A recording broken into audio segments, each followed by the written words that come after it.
बिस्मिल्लाहिर्रहमानिर्रहीम। अस्सलामुअलैकुम वरहमतुल्लाहि वबरकातुहू। आज मैं आपको एक ऐसी बहू की सच्ची और दुखी कहानी सुनाऊंगी जो अपनी सास की बेइज्जती करने में कोई कसर ना छोड़ती थी। क्या वजह थी, क्यों ये बहू अपनी सास को नीचा दिखाना चाहती थी? जानने के लिए कहानी एंड तक जरूर सुनिएगा। तो कहानी शुरू करने से पहले आपसे गुजारिश है कि आप मेरे चैनल हमना वॉइस को ज़रूर सब्सक्राइब करें और साथ दिए गए बेल आइकन को भी लाजमी क्लिक करें ताकि फ्यूचर में आने वाली मज़ीद ऐसी वीडियोस की अपडेट्स आपको मिलती रहें। एक लड़की जिसका नाम सुमन था। सुमन अपने भाई के साथ रहती थी। सुमन के भाई का नाम अमजद था। दोनों बहन भाई एक दूसरे से बहुत प्यार करते थे। अमजद एक डॉक्टर था और वो एक अस्पताल में जॉब करता था, जबकि सुमन ने सिर्फ एफए ही किया था।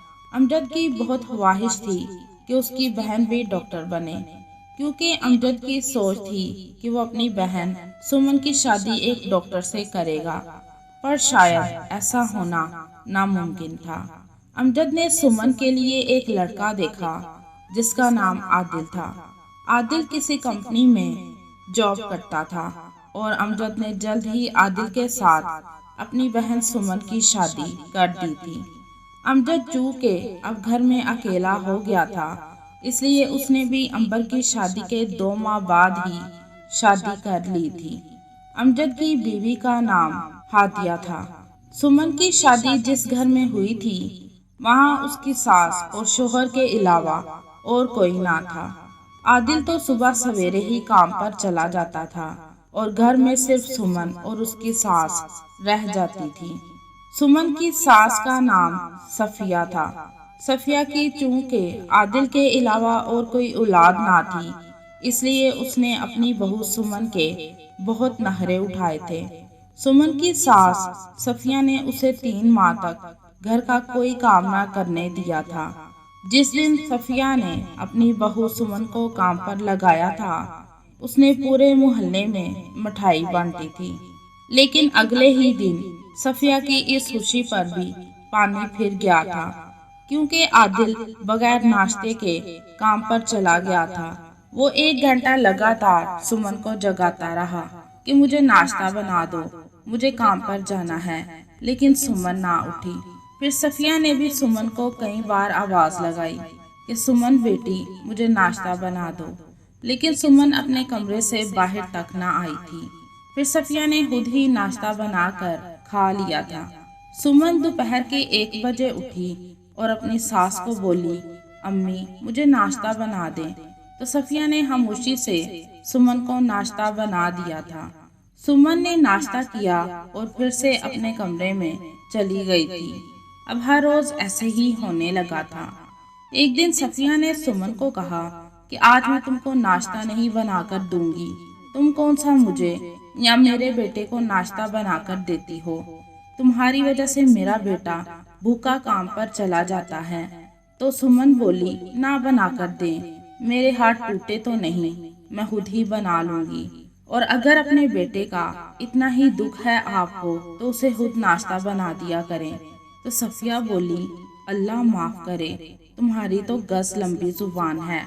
क्या तुम्हारी माँ ने ये नहीं बताया कि बड़ों से कैसे बात करते हैं? तो सुमन बोली, अगर आइंदा मेरी अम्मी का नाम लिया तो मुझसे बुरा कोई ना होगा। और सुमन गुस्से से अपने कमरे में चली गई थी। रात को जब आदिल घर आया तो उसकी अम्मी ने सुमन की जुबान दराजी के मुतालिक आदिल को बताया और ये भी बताया कि सुमन 1 बजे उठी थी और उसने कोई काम नहीं किया था, बल्कि वो खा पी कर अपने कमरे में चली गई थी। आदिल, क्या इस दिन के लिए मैंने तुम्हारी शादी की थी? बोलो, अगर तुम्हारी शादी करके मुझे कोई सुख नहीं मिलना तो फिर तुम्हारी शादी ना ही करती तो अच्छा था। आदिल अपने कमरे में गया और सुमन से बोला, तुमने आज अम्मी के साथ बदतमीजी की है। तो सुमन बोली, आदिल, आपकी अम्मी मेरी अम्मी को बुरा भला कह रही थी। तो आदिल ने मजीद सुमन से कोई सवाल ना किया और चुप ही रहा। अब हर रोज ऐसे ही होने लगा था। सुमन अपनी सास को खड़ी सुनाती और सुमन की सास हर रोज आदिल को सुमन की बदतमीजी के बारे में बताती थी। एक दिन सफिया की दोस्त उसके घर आई। वो औरत सफिया को बोली, सुनाओ सफिया, तुम्हारी बहू कैसी है? तो सफिया बोली, मेरी बहू का तो ना ही पूछो तो अच्छा है। तो वो औरत बोली, क्यों, क्या हुआ? तुम जब मिठाई लेकर आई थी तो तुम तो बहुत तारीफें कर रही थी। तो सफिया बोली, दरअसल उस वक्त मुझे ये नहीं पता था कि उसकी जुबान इतनी लंबी है। बाहर आकर खाती पीती है और फिर अपने कमरे में चली जाती है। ना तो वो मेरे बेटे को खाना बनाकर देती है और ना मुझे। मेरा बेटा भूखा काम पर चला जाता है। इतने में सुमन आ गई और बोली, अम्मी, कोई और बात है जो करनी है आपने? तो मोहल्ले की वो औरत बोली, अरे सफिया, तुम्हारी बहू को तो तमीज नहीं है बात करने की। तो सुमन बोली, तो आप सिखा दे मुझे तमीज। अगर आपकी भी बातें हो गई हों तो आप जा सकती हैं अपने घर में। आपको क्या और कोई काम नहीं है जो इधर आ जाती हैं दूसरों की बातें करने के लिए? तो वो औरत उठी और बोली, सफिया, वाकई तुम्हारी बहू की तो बहुत लंबी जुबान है। ये कहकर वो औरत चली गई थी। और सुमन बोली, अम्मी, आप कब ठीक होंगी? घर की बातें दूसरों को बताता है कोई। बोले तो सफिया बोली, तुम ठीक हो जाओ तो मुझे क्या जरूरत है कि मैं तुम्हारे खिलाफ कोई बात करूं? तो सुमन बोली, मैं जा रही हूँ अपने भाई के घर। अब मैं एक मिनट भी इस घर में नहीं रहूंगी। अब आदिल फैसला करेगा कि उसे आपके साथ रहना है या मेरे साथ। सुमन की सास ने उसे बहुत रोका लेकिन वो ना रुकी। दूसरी तरफ अमजद अस्पताल से घर आया तो हादिया बोली, अमजद, आज का दिन कैसा रहा?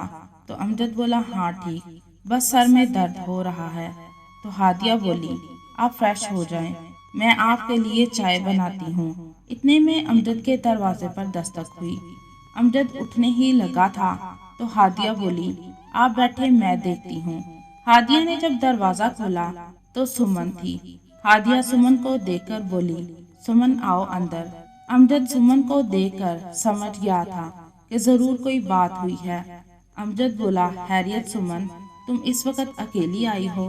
तो सुमन बोली, भाई, मैं अब उस घर में नहीं जाऊंगी। आदिल की अम्मी हर वक्त मेरी बुराइयां करती रहती हैं। उन्होंने आज तक मेरी तारीफ नहीं की। तो अमजद बोला, आदिल को पता है? तो सुमन बोली, नहीं, वो भी घर नहीं आए थे। तो अमजद बोला, तुमको ऐसे घर से बाहर नहीं निकलना चाहिए था। तुम क्यों आदिल को बगैर बताए घर से निकली हो? तो सुमन बोली, क्यों भाई, अगर आपको मेरा यहाँ आना अच्छा नहीं लगा तो मैं चली जाती हूँ।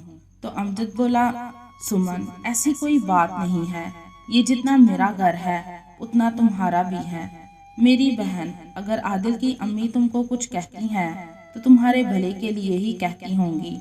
और वैसे भी वो बड़ी हैं और बड़े हमेशा अच्छा ही कहते हैं। तो सुमन बोली, नहीं, मैं अब आदिल की अम्मी के साथ नहीं रहूंगी। ये कहकर सुमन एक कमरे में चली गई थी। तकरीबन 1 घंटे बाद सुमन को आदिल का फोन आया और वो बोला, सुमन, तुम बगैर बताए घर से चली गई हो। तो सुमन बोली, आदिल, आपकी अम्मी ने तो मेरा जीना हराम कर रखा है। अब तो वो मोहल्ले की औरतों को भी बताना शुरू हो गई हैं कि मेरी बहू ये नहीं करती। मेरी बहू की इतनी लंबी जुबान है। आदिल, मैं आपकी अम्मी के साथ नहीं रह सकती। तो आदिल बोला, मैं अपनी अम्मी को नहीं छोड़ सकता। फिल वक्त तुम खुद इस घर से गई हो। जब तुम्हारा भाई के घर रहकर दिल भर जाए तो वापस आ जाना। सुमन को बहुत गुस्सा आ रहा था। इतने में अमजद सुमन के कमरे में खाना लेकर आ गया और उसे खाना देते हुए बोलने लगा, सुमन, वो तुम्हारे भाई का घर नहीं जहाँ तुम अपनी जिद मनवा सको।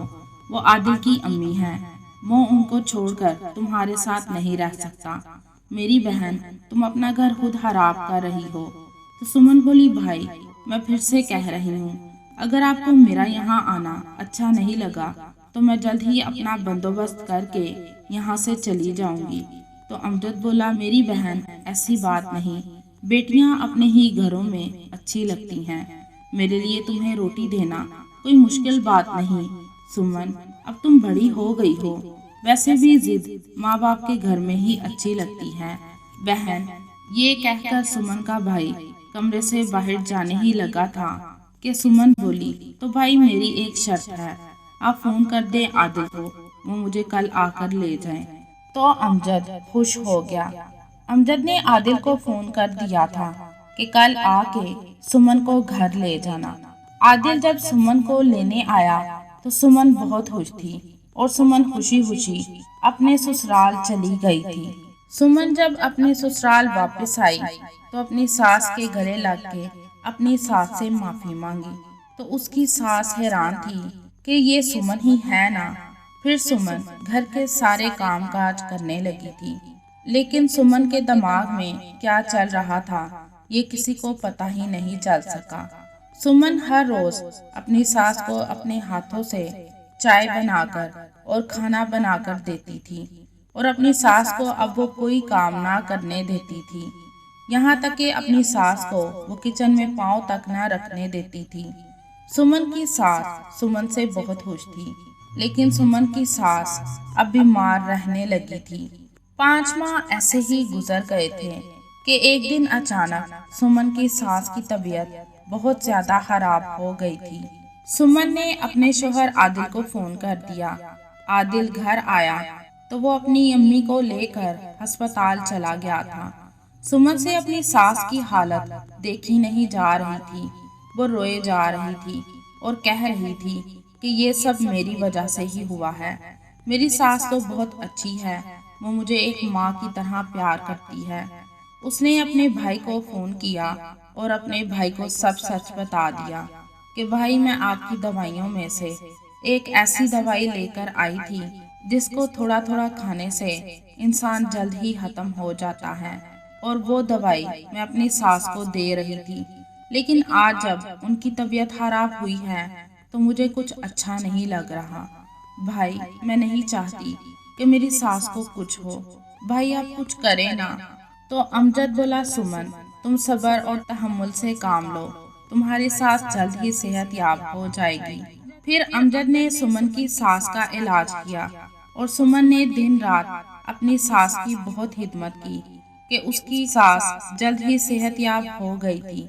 सुमन बहुत खुश थी कि उसकी सास ठीक हो गई है, पर ये क्या, ये तो अपनी सास की दुश्मन बनी बैठी थी। ये सब कैसे हो गया? दरअसल अपनी सास की खिदमत करते करते उसे शायद एहसास हो गया था कि उसकी सास बहुत अच्छी है। उसकी सास एक माँ की तरह उसे ट्रीट करती थी और न जाने कब सुमन के दिल में अपनी सास के लिए मोहब्बत पैदा हो गई थी। वो अपनी सास से एक माँ की तरह प्यार करने लगी थी और वो सच में ही अपनी सास को अपनी माँ समझने लगी थी। अगर हर लड़की अपनी सास को अपनी माँ समझे तो कभी भी सास और बहू की लड़ाई ना हो। आपको ये कहानी कैसी लगी कमेंट में ज़रूर बताइएगा।